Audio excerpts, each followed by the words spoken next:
cannot identify the country or the laboratory of origin of the nerve agent used in the Skripal poisoning. Well, let's go live now to Nadira Tutor, who's in London for us with the latest. Nadira, has been a lot of twists and turns in this story, hasn't there? What do we know so far? Yeah, Dan, you say twists and turns. I say a barrage of accusations from both sides. It's getting really heated again. The OPCW, they conducted a closed-door session at the headquarters in The Hague.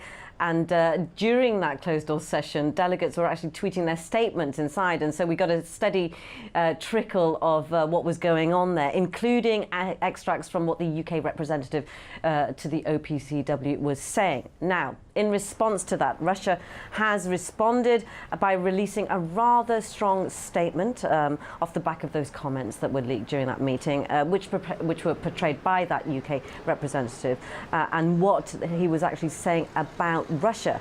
Now, two of those points which I've got here from the Russian perspective that has come out of that Russian statement is that Russia has answered all the UK's questions with regards to Salisbury, and secondly, Russia has provided proof that Novichok was produced and patented in the US as a chemical weapon back in 2015. From the British side, their representative to the OPCW, he repeated the government's line, saying that it's highly likely that Moscow was behind the attack. And the reasoning behind that, they said, was that no one else has the means or the motive to do so. So you can see what's happening there. When we had a look at the full statement, and from what we can decipher, there appears to be confirmation from the British side that there was indeed no information about the source of where the nerve agent came from. So let's have a quick listen to what was said. Neither DSTL's analysis nor the OPCW's report identifies the country or laboratory of the origin of the agent used in this attack. There is no plausible alternative explanation for what happened in Salisbury than Russian state responsibility. We believe that only Russia had the technical means, operational experience and the motive to target the Skripals. We have waited for a long time, counting on our British colleagues to, after all, provide some proof, any sort of facts for their strong statements. The British side continues to spread absolutely unfounded accusations, dropping ever newer and sometimes bizarre versions of what happened. So you heard what was said, a little insight into what was said by both representatives there, the British and the Russian representatives to the OPCW. The British are sticking to their line, and they're saying that they have other sources that give them the evidence they need, and that's their justification. Russia, in this statement that I've been describing, have retaliated with a very strong accusation, and I'll just outline this quickly for you. Shulgin has outlined just in his statement what he effectively calls 8 lies that have been circulated by the British authorities involved in investigating the Skripal case.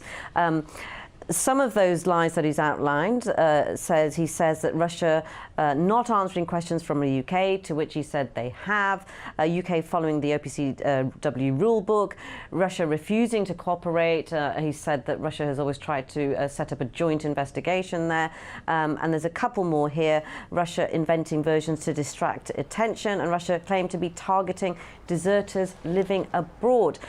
So let's clarify. To date, there is no definitive independent evidence that categorically points to the fact that Russia was the source of that nerve agent, or that the attack was ordered by the Kremlin. So despite the lack of that definitive evidence, from the Russian perspective, they feel that it's being widely ignored.